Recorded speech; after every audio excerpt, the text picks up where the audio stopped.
This is my 2019 Ford Fiesta ST3, and that was my bad attempt at a Doug DeMuro intro. So I haven't been posting in a while. I'm Garen. You may have seen my other videos on this particular Fiesta ST with the exhaust and induction kit. Today I'm going to talk about a quick review really in a rather cold, windy, rainy, sleety, that sort of weather Wales. So I'm in the Brecon Beacons, the home of the B roads, and this car is the king of B roads. Lovely little truck and some cars passing here. So really today's video doesn't quite have a point. It's just a few thoughts on my 3 years of ownership of this lovely car and whether it's still relevant in 2024.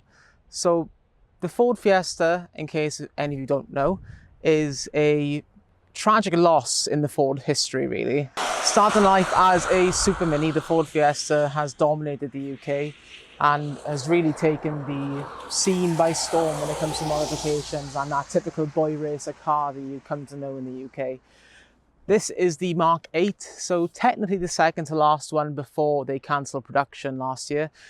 They have made an 8.5, which is a facelift version of this with a different bumper. This particular one is a 2019 Fiesta ST3, and the colour of this one is a quite rare but not so rare silver fox grey. So the Fiesta ST, particularly the Mark 8, is a 1.5 three-cylinder turbocharged engine producing 200 horsepower. It is front-wheel drive, and sometimes when you drive on a motorway nice and slow cruising up through the rev range, it even runs in two-cylinder mode thanks to the cylinder deactivation. This car really is so much fun to drive. This particular version, being the ST3 with the performance pack, comes with the limited slip differential, launch control, and a few other little quirks. So today's video really is just showing off my thoughts about what it's like to own this car for the last 3 years. So to get the boring stuff out of the way, cost to run, really good on these. The tax is the standard tax you pay on most cars that aren't electric.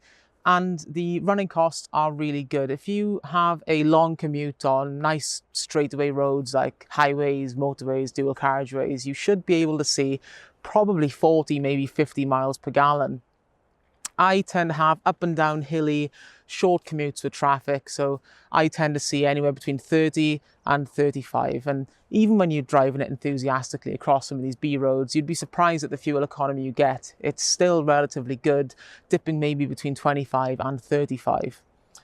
Now, when it comes to other running costs, the boring stuff like tyres, I'm running Michelin Pilot Sport 5s on my car, which is sort of up there for cost, but even then, you're looking at about £400 for a full set as of the current market. There are, however, some hidden costs of ownership. Insurance is generally quite high, purely because the Fiesta is the most stolen car in the UK and also typically is the one that ends up getting crashed or bumped a lot more these days. So insurance prices are at a bit of a premium. The only other real hidden cost for this is you're going to have trouble not buying modifications. This car is so much fun to play with, and the wealth of modifications and just how community driven this car is from clubs on Facebook and around the web, you'll have a hard time not emptying your wallet in modifying these things. You can really do so many things. But let's start with some fun stuff. So some must-have mods that I think everyone should have on a Mark 8 Fiesta ST. First of all, you may be able to see there, mud flaps. They are a must-have modification for me. It really does make a massive difference in keeping the paint clean. And I think it makes the car look really nice, gives it that rally heritage vibe from the actual M Sport Ford Fiesta.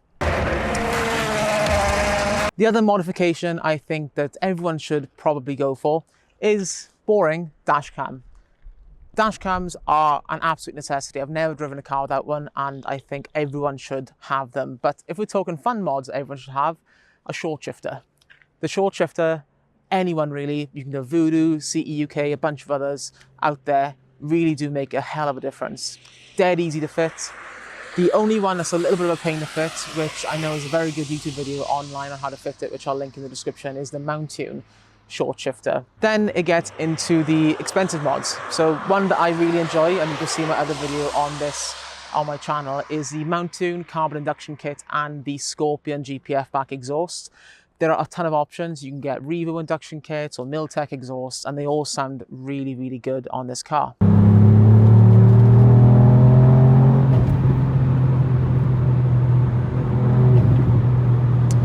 One which I would be cagey about getting is a remap.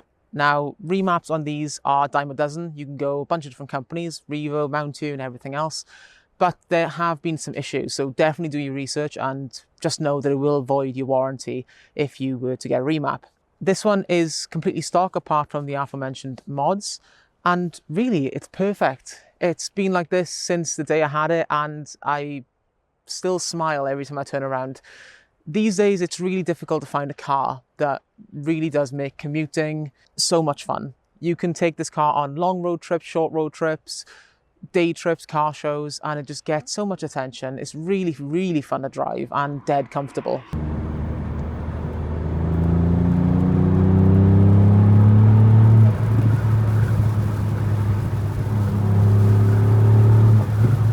And now with electric cars becoming the norm and petrol and diesel slowly working out the market, a car like this is such an amazing thing to have. The only thing I can think I'd replace this with right now is a Toyota GR Yaris, and that's well out of reach. But in terms of bang for buck, these are amazing. They only came in manual, 6-speed manual. So unlike the DSG boxes from the Polos and Golfs, which I wasn't really a fan of, this is really the only modern driver-focused hot hatch you can get, and you'll see it all over. The reviews for this car are amazing, and so they should be.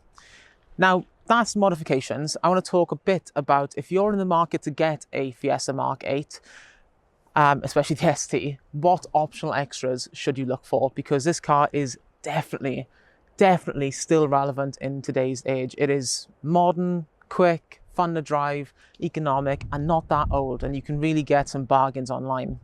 So let's talk about some modifications. Not modifications, optional extras. So one, which I absolutely think that everyone should get, are these, the LED lights, which came, I believe, standard on the ST3, or at least an optional extra. Definitely look for them. They are so hard to come by, and if you do get one with the halogen lights, it's not a simple swap. You do have to do a lot of work to get these fitted, and they are absolutely amazing. Great lights. Turn the high beams off. They are fantastic lights, and they come with the automatic high beam dip as well, which is so nice. I mean, the only downside is when I drive other cars, I forget that I don't have automatic high beams, but these are amazing. You should definitely find one with that. Now, I was a little bit strange when I was looking for my car. I had one requirement really, which was I wanted a panoramic sunroof. Today, and this video is not really showing off the reason why on this gloomy afternoon with sleet and snow, but they do come with panoramic sunroofs. So it was an optional extra, and I'll get this opened up here.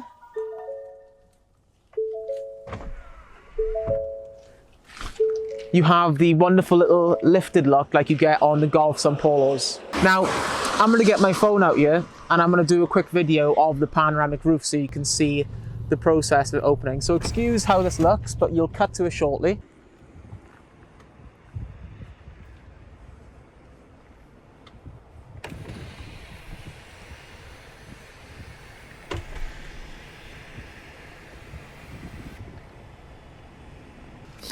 And on a summer's day, when you're driving through the B roads and you can hear the exhaust crackle and popping, this is such a nice thing to have. I don't think I could have another car without one now, but maybe I'll get bored of it one day.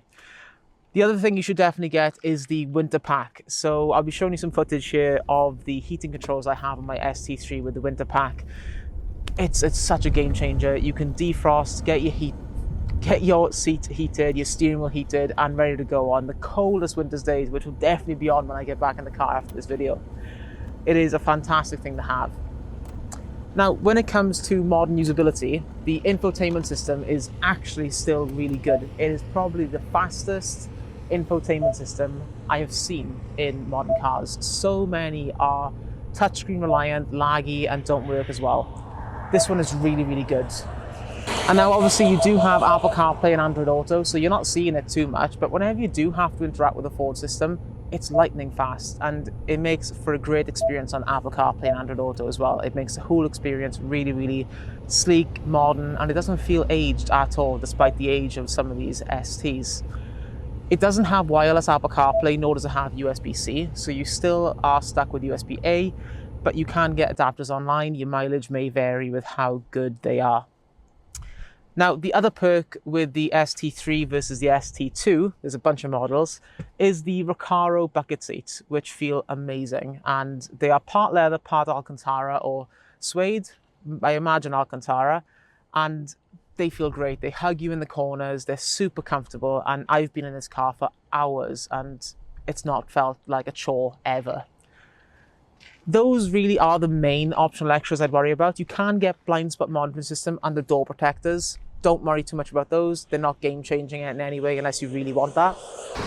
And the only other thing I'd really say is the menu on the screen is fantastic. And I've not really seen anyone talk about this on YouTube or show what the menu's like on screen. So you can see some footage of me going through the menu on the Speedo Custom now, just to show you how quick, snappy and easy it is to use. And this is probably the only car I've ever driven that tells you why the auto stop start is or isn't working.